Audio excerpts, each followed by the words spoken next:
स्वागत है गाइस आपका हमारे न्यूज एंड क्लासेस के चैनल पे। आज का जो वीडियो होने वाला है क्लास 9 चैप्टर नंबर 2 पॉलिनोमियल्स के बारे में। तो ये जो वीडियो है इंट्रोडक्शन वीडियो है चैप्टर के बारे में, तो भाई ध्यान से देखना, इसको समझना और हमें साथ साथ सपोर्ट करना गाइस। तो स्टार्ट करते हैं पॉलिनोमियल इंट्रोडक्शन वीडियो। तो बेस समझते हैं क्या होता है।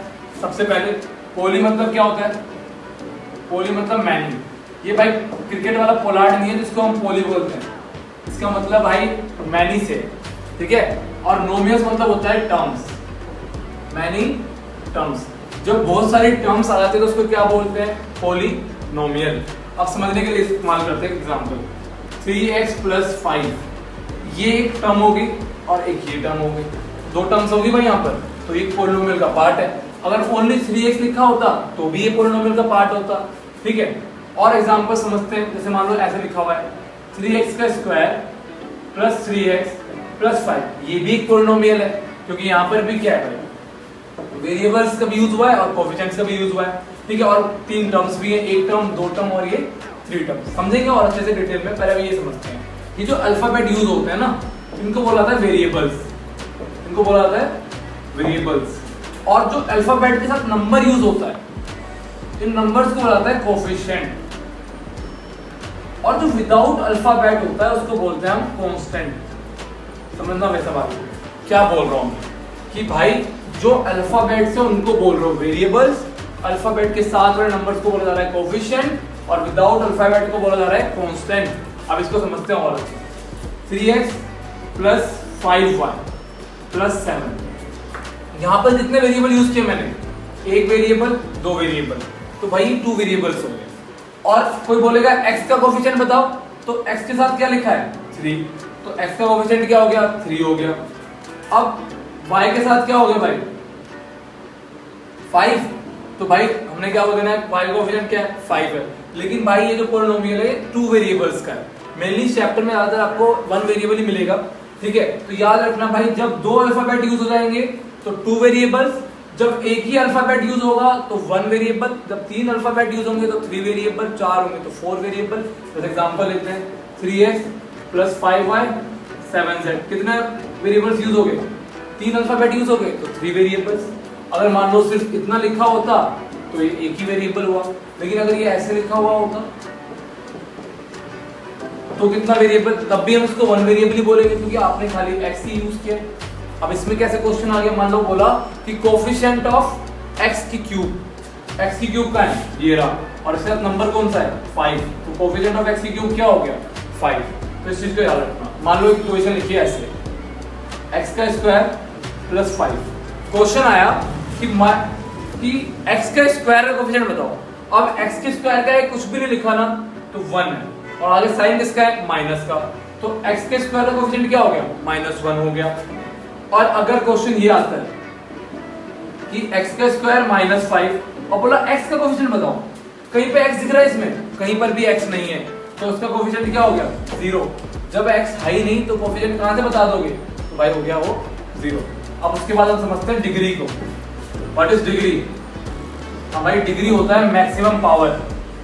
किसी भी पॉलिनोमियल की मैक्सिमम पावर क्या होती है? डिग्री बन जाते हैं। जैसे यहाँ पर देखो, यहाँ पर सबसे बड़ी पावर कितनी है? 4 है, तो कितना डिग्री हो गया भाई? ये 4। अब मान लो इसमें समझते हैं, इसमें कितनी बड़ी पावर थी सबसे बड़ी? 2, तो इसका डिग्री कितना हो गया? 2। इधर आओ, सबसे बड़ी पावर कितनी है? 1, तो डिग्री कितना हो गया? 1। सिंपल। उसके बाद हम बात करते हैं क्या?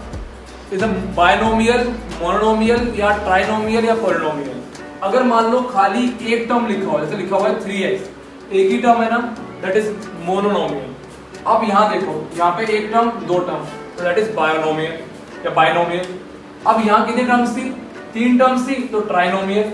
यहाँ मान लो कि हमने एक और लिख देता हूँ यहाँ पे 3x⁵, ठीक है। मैं हर जगह 3 लिख रहा हूँ, तो उसका मतलब ये नहीं 3 से बहुत प्यार है, बट एग्जाम्पल के लिए यूज कर रहे हैं भाई, ठीक है। तो यहाँ पर कितनी टर्म्स है? 1, 2, 3, 4, तो इसको बोल दिया जाएगा क्या?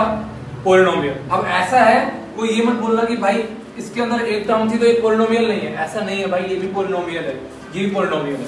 बट अगर आपके पास 3 से ज्यादा टर्म आ जाती है एक एक्सप्रेशन में, तो हम उसको बोल देते हैं कि भाई पॉलिनोमियल बोलो जनरली, ठीक है। उसके बाद आप समझो, जब मैक्सिमम डिग्री मतलब पावर 1 होती है तो उसका नाम होता है लीनियर इक्वेशन। क्या बोलते हैं उसको? लीनियर। जब वही मैक्सिमम डिग्री 2 पहुंच जाती है तो उसको बोलते हैं क्वाड्रेटिक। जब वही मैक्सिमम डिग्री 3 पहुंच जाती है तो उसको बोलते हैं क्यूबिक। और वही अगर 4 पहुंच जाए तो उसको बोलते हैं बाइक्वाड्रेटिक। और आपके में बाइक्वाड्रेटिक तक का ही है, वैसे तो बुक में बाइक्वाड्रेटिक नहीं, बुक में ये भी मेंशन नहीं है, तो आराम से आप इन 3 पे ध्यान दे सकते हैं।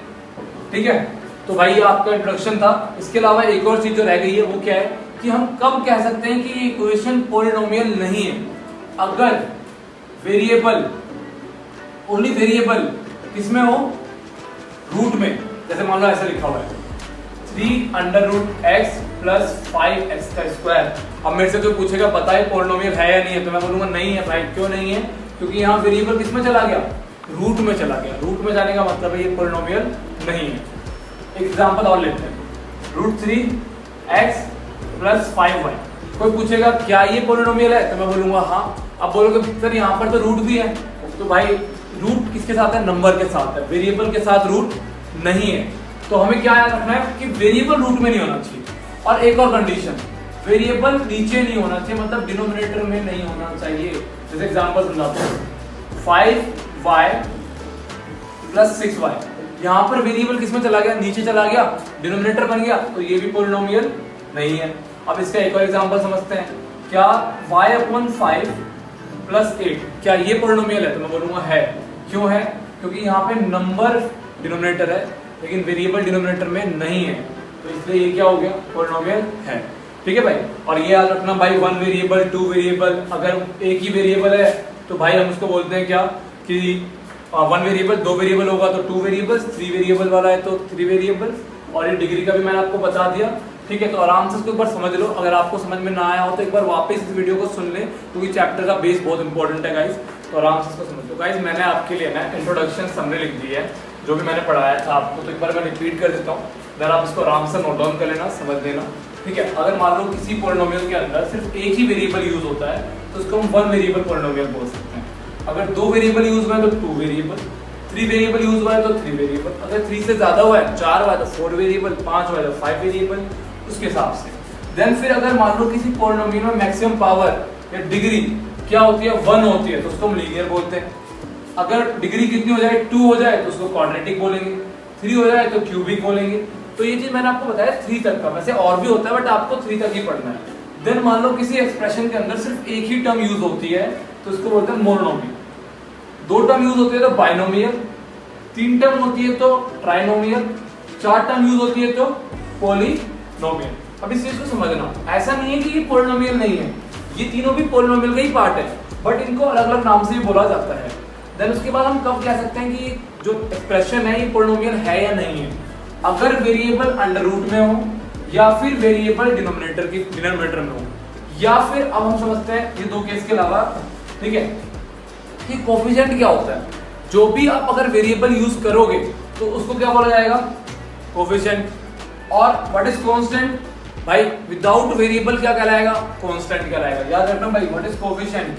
जो भी अल्फाबेट या नंबर किसी वेरिएबल के साथ यूज हुआ है तो उसको बोलेंगे कोफिशिएंट, और जो विदाउट वेरिएबल यूज हुआ है नंबर उसको बोला जाएगा कांस्टेंट। तो आराम से इसको समझ लो गाइस और नोट डाउन कर लेना, ठीक है, या फिर स्क्रीनशॉट ले लेना, ठीक है, आराम से नोट डाउन कर लो।